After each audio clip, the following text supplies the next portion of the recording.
एक छोटे से गांव में अद्विक नाम का बालक रहता था। अद्विक हमेशा सोचता रहता, सच्चा धर्म क्या है, जीवन का उद्देश्य क्या है। एक दिन उसने अपने दादा से पूछा, दादा, भगवान तक कैसे पहुंचा जा सकता है?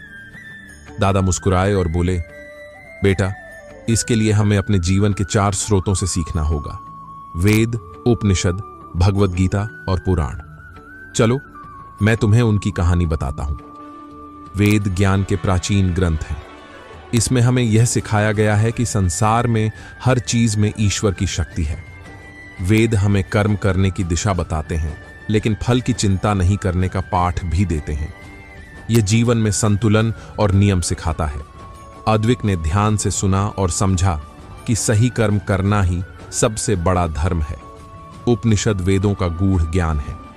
यह हमें बताता है कि आत्मा अमर है और केवल सही सोच और ध्यान से ही हम अपने अंदर के परम सत्य को पहचान सकते हैं।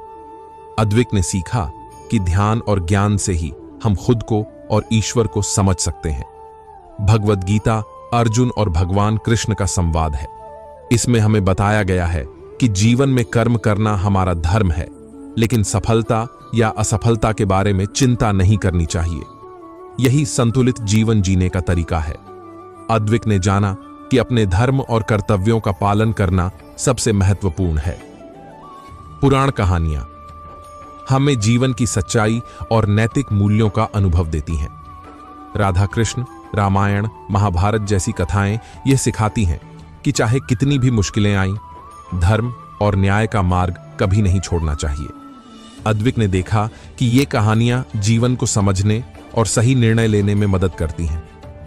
दादा ने अद्विक से कहा, बेटा, जब तुम इन 4 ज्ञान के स्रोतों को समझोगे, तब तुम्हें पता चलेगा कि धर्म केवल पूजा या नियम नहीं है।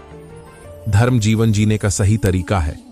प्रेम, करुणा, ज्ञान और कर्म, यही असली धर्म है। अद्विक ने अपनी आंखें चमकती हुई और सोचा, अब मैं जान गया कि सच्चा धर्म अपने कर्मों और सोच से बनता है और जीवन में ईश्वर का मार्ग हमेशा हमारे साथ है।